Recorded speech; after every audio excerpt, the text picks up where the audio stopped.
Obama's almost unprecedented visit inside the lion's den. He addresses the Republican congressional retreat, and the revolution is televised. You know what they say, keep your friends close, but visit the Republican caucus every few months.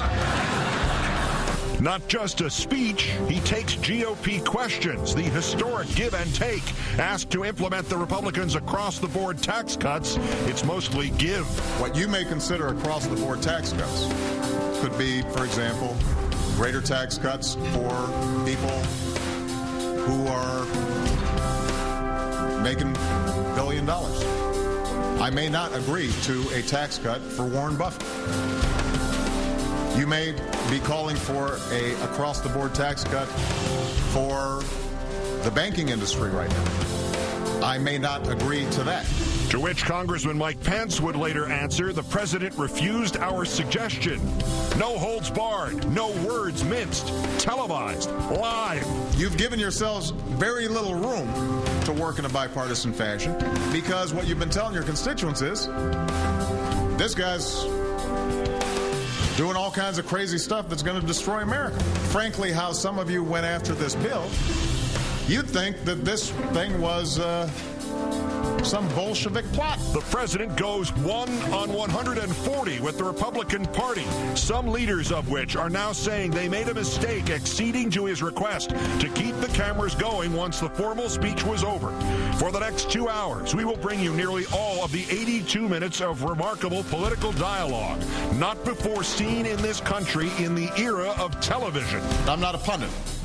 I'm just a president, so take it for what it's worth. But I don't believe that the American people want us to focus on our job security. They want us to focus on their job security. This is MSNBC's special coverage of President Obama's address to the Republican policy retreat at Baltimore.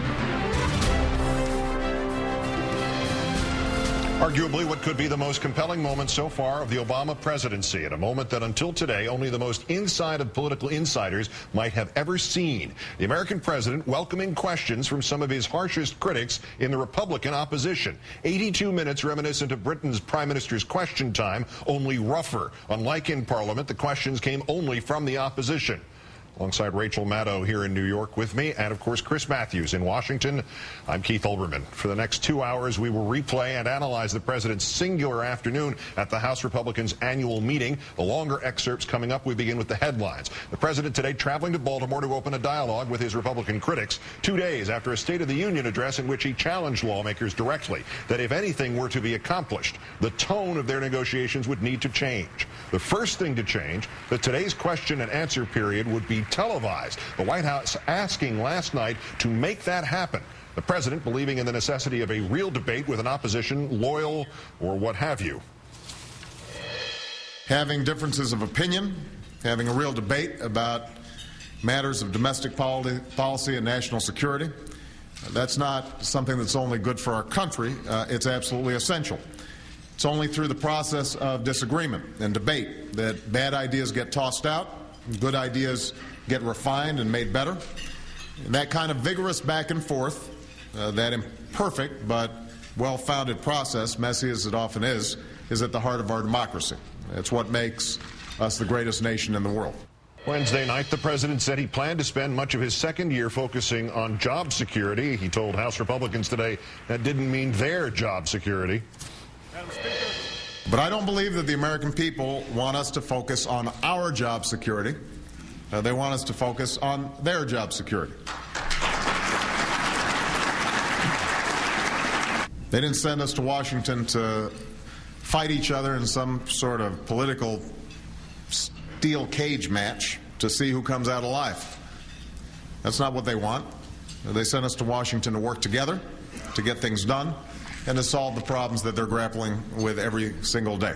If debating your adversary can seem like a game, a means of keeping score, the president telling the opposition that was not the intent of this afternoon's exercise.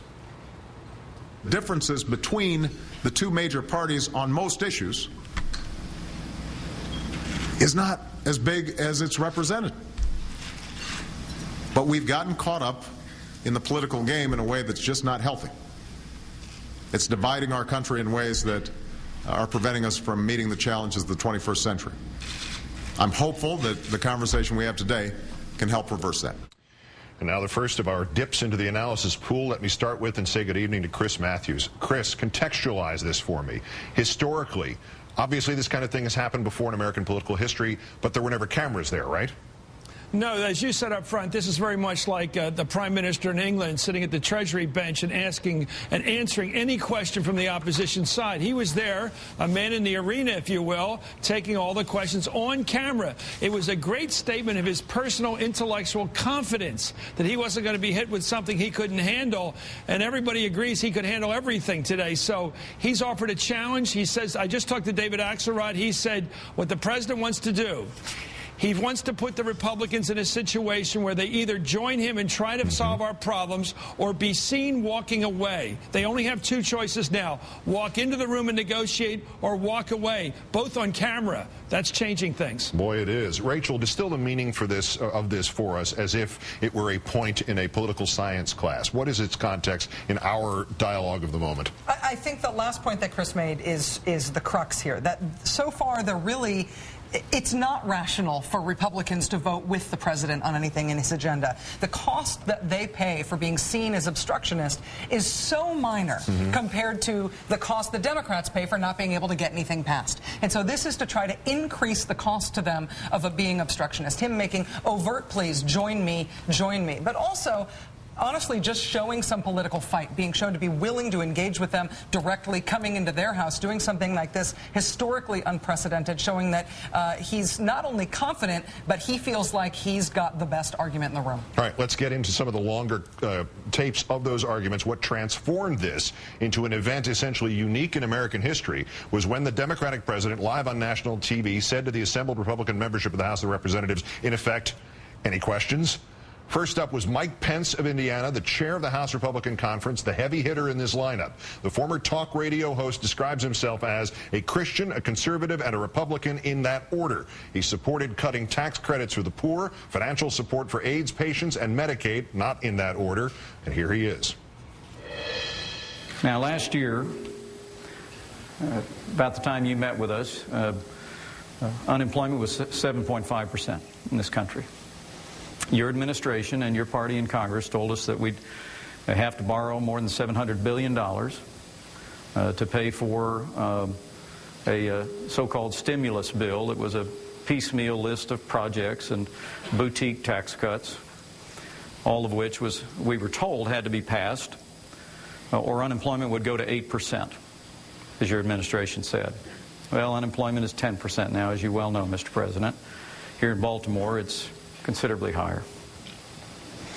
Now, Republicans offered a stimulus bill at the same time.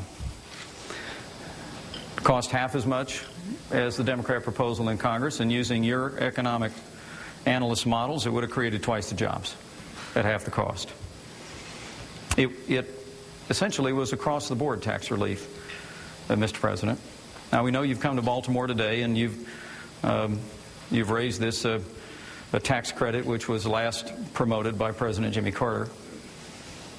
But the first question I would pose to you very respectfully, Mr. President, is would you be willing to consider embracing, in the name of little David Carter Jr. and his dad, in the name of every struggling family in this country, the kind of across-the-board tax relief that Republicans have advocated, that President Kennedy advocated, that President Reagan advocated, and that has always been the means of stimulating broad-based economic growth?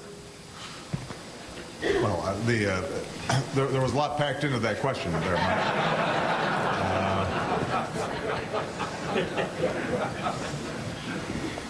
First of all, let me say I already promised that I'll be writing back to that young man and his family. Thank you. And I appreciate you passing on the letter.